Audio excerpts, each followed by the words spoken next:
Assalamualaikum warahmatullahi wabarakatuh. Perkenalkan, nama saya Andini Orofaria dari kelas 11C. Pada kesempatan hari ini, saya akan membacakan cerita pendek yang berjudul Lelaki yang Menderita Bila Dipuji, karya Ahmad Tohari. Mardanu seperti kebanyakan lelaki, senang bila dipuji. Tetapi akhir-akhir ini, ia merasa risih, bahkan seperti terbebani. Pujian yang menurut Mardanu kurang beralasan sering diterimanya. Ketika bertemu teman-teman untuk mengambil uang pensiun, ada saja yang bilang, "Ini Mardanu, satu-satunya teman kita yang uangnya diterima utuh karena tak punya hutang." Pujian itu sering diacungkan jempol. Ketika berolahraga jalan kaki pagi hari mengelilingi alun-alun, orang pun memujinya. Pak Mardanu memang hebat. Usianya 75 tahun tetapi badan tampak masih segar. Berjalan tegak dan kedua kaki tetap kekar. Kedua anak Mardanu, yang satu jadi pemilik kios kelontong dan satunya lagi menjadi sopir truk semen, juga jadi bahan pujian. Pak Mardanu telah tuntas mengangkat anak-anak hingga semua jadi orang mandiri. Malah seekor burung kutilang yang dipelihara Mardanu tak luput jadi bahan pujian. Kalau bukan Pak Mardanu yang memelihara, burung kutilang itu tak akan demikian lincah dan cerewet kicaunya. Mardanu tidak mengerti mengapa hanya karena uang pensiun yang utuh, badan yang sehat, anak yang mapan, bahkan burung piaraan membuat orang sering memujinya. Bukankah itu hal yang biasa yang semua orang bisa melakukan bila mau bagi Mardanu? Pujian hanya pantas diberikan kepada orang yang telah melakukan pekerjaan luar biasa dan berharga dalam kehidupan. Mardanu merasa belum pernah melakukan pekerjaan seperti itu dari sejak muda sampai menjadi kakek-kakek. Dia belum berbuat jasa apapun.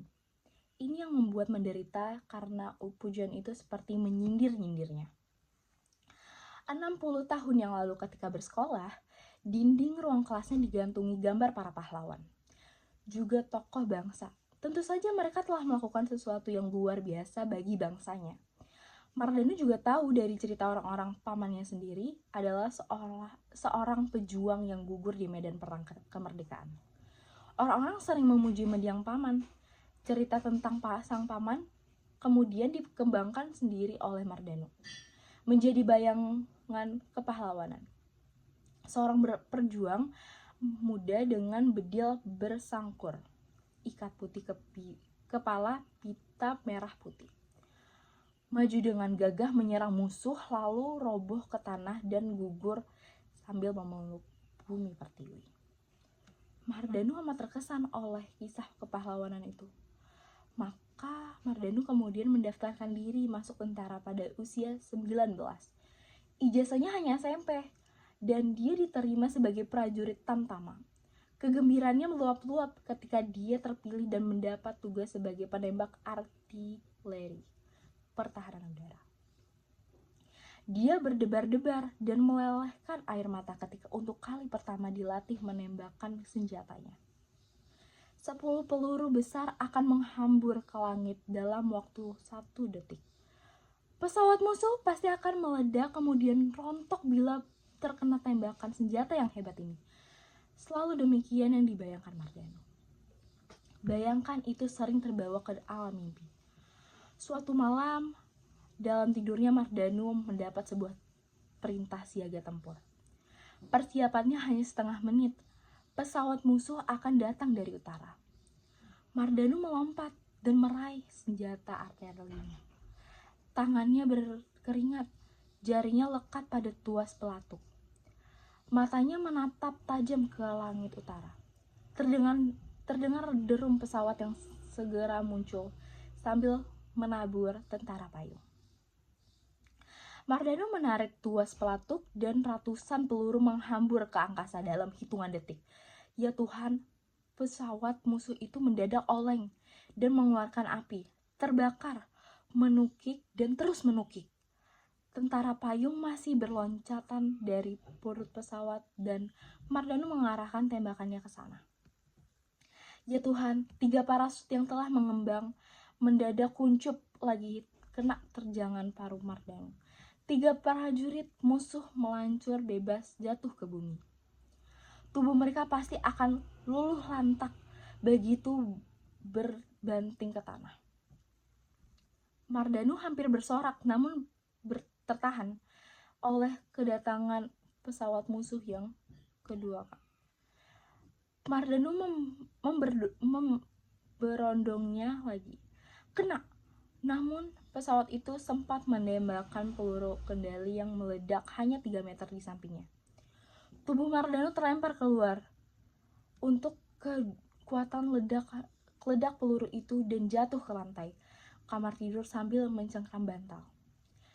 Ketika tersadar, Mardanu kecewa berat.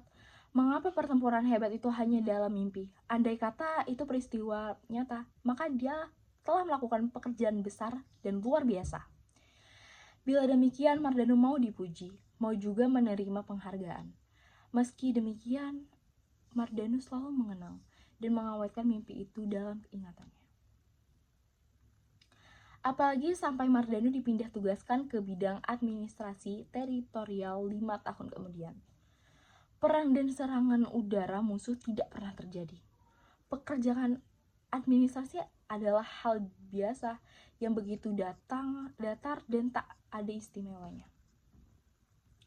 Untung Mardanu hanya 4 tahun menjalankan tugas itu tanpa terasa masa persiapan pensiun datang. Mardanu mendapat tugas baru menjadi anggota komando rayon militer di kecamatannya. Di desa tempat dia tinggal, Mardanu juga bertugas menjadi bintara pembina desa. Selama menjalankan tugas teritorial, ini pun Mardanu tidak pernah menemukan kesempatan melakukan sesuatu yang penting dan bermakna sampai dia pada umur 50 tahun. Pagi ini, Mardanu berada di becak langganannya yang sedang meluncur ke kantor pos. Dia mau mengambil uang pensiun Kosim. Si abang becak sudah ubanan. Pipinya mulai lekuk ke dalam. Selama mengayuh becak, nafasnya terdengar engap-engap. Namun, seperti biasa dia mengajak Mardanu bercakap-cakap. Pak Mardanu mah senang ya, setiap bulan tinggal ambil uang banyak di kantor pos. Kata si Kosim di antara tarikan nafas yang berat. Ini juga pujian yang terasa membawa beban. Dia jadi ingat selama hidup belum pernah melakukan apa-apa. Selama jadi tentara belum pernah terlibat perang. Bahkan belum juga pernah bekerja keras. Tukang beca di belakangnya. Sementara Kosim sudah bilang dirinya sudah beruntung bila sehari mendapat 15.000 rupiah. Beruntung karena dia sering mengalami dalam sehari tidak mendapatkan serupiah pun. Masih bersama Kosim, pulang dari kantor pos, Mardanu singgah ke pasar untuk membeli pakan burung kutilangnya. Sampai di rumah, Kosim diberinya upah yang membuat tukang beca itu tertawa. Kemudian terdengar kicau kutilang di kurungan yang tergantung di kaso emper rumah. Burung itu selalu bertingkah bila didekati majikannya. Mardanu belum menaruh pakan ke wadah di sisi kurungannya. Dia ingin lebih menikmati tingkah burungnya mencecet, mengibaskan sayap, dan merentangkan ekor sambil melompat-lompat. Mata Mardanu tidak berkedip menatap piarannya. Namun mendadak dia harus menengok ke bawah karena ada sepasang tangan mungil memegangi kakinya. Itu tangan Manik, cucu perempuan yang masih duduk di taman kanak-kanak. Itu burung apa, kek? Tanya Manik. Rasa ingin tahu terpancar di wajahnya yang sejati.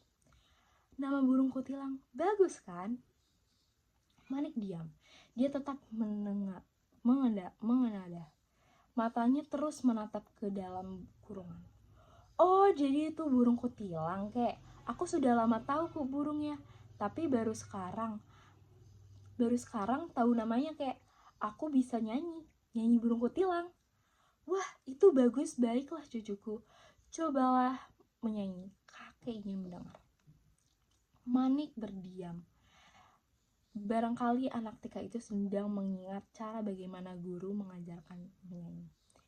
Di pucuk pohon cempaka, burung kutilang bernyanyi sambil menari dan menyanyi, lalu bertepuk-tepuk tangan.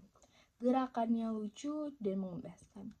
Citra dunia anak-anak sangat menawan. Mardanu terpesona dan terpesona. Nyanyian cucu terasa merasuk dan menyendap dalam hatinya. Tangannya gemetar. Manik terus menari dan menyanyi. Selesai menari dan menyanyi, Mardanu merangkuh Manik, dipeluk dan dirangkuh ke dadanya, ditimang-timang lalu diantar ke ibunya di kios seberang jalan. Kembali dari sana, Mardanu duduk di bangku agak di bawah kurungan kutilangnya. Dia lama-lama terdiam, berkali-kali ditatap kutilang dalam kurungan dengan mata redup. Mardanu gelisah bangun dan duduk lagi, bangun masuk ke rumah dan keluar lagi. Dalam telinga terulang-ulang suara cucunya, di pucuk pohon cempaka, burung kutilang bernyanyi. Wajah Mardanu menegang, kemudian mengendur lagi. Lalu perlahan-lahan dia berdiri mendekati kurungan kutilang. Dengan tangan masih gemetar, dia membuka pintunya. Kutilang itu seperti biasa, bertingkah elok bila didekati oleh pemeliharanya. Tetapi setelah Mardanu pergi, kutilang itu menjulurkan kepala keluar pintu kurungan yang sudah menganga. Dia seperti bingung, berhadapan dengan udara bebas, tetapi akhirnya burung itu terbang ke arah pepohonan. Ketika Manik datang lagi ke rumah Mardanu, beberapa hari kemudian, dia menemukan kurungan itu sudah kosong. "Kek, di mana burung kutilang itu?" tanya Manik dengan mata membulat. "Sudah kakek lepas. Mungkin sekarang kutilang itu sedang bermain bersama temannya di pepohonan." "Kek, kenapa kutilang itu dilepas?" Mata Manik masih membulat. "Ya, supaya kutilang itu bisa bernyanyi di pucuk pohon cempaka seperti nyanyianmu." Mata Manik makin membulat, bibirnya bergerak-gerak, namun belum ada satu kata pun yang keluar.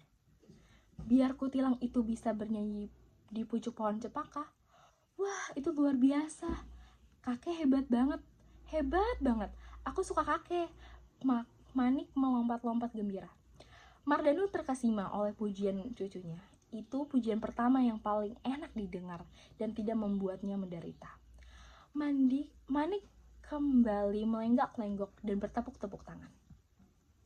Dari mulutnya yang mungil terulang nyanyian kegemarannya. Mardanu mengiringi tarian cucunya dengan tepuk tangan berirama. Entahlah, Mardanu merasa amat lega. Plong. Sekian, terima kasih. Wassalamualaikum warahmatullahi wabarakatuh.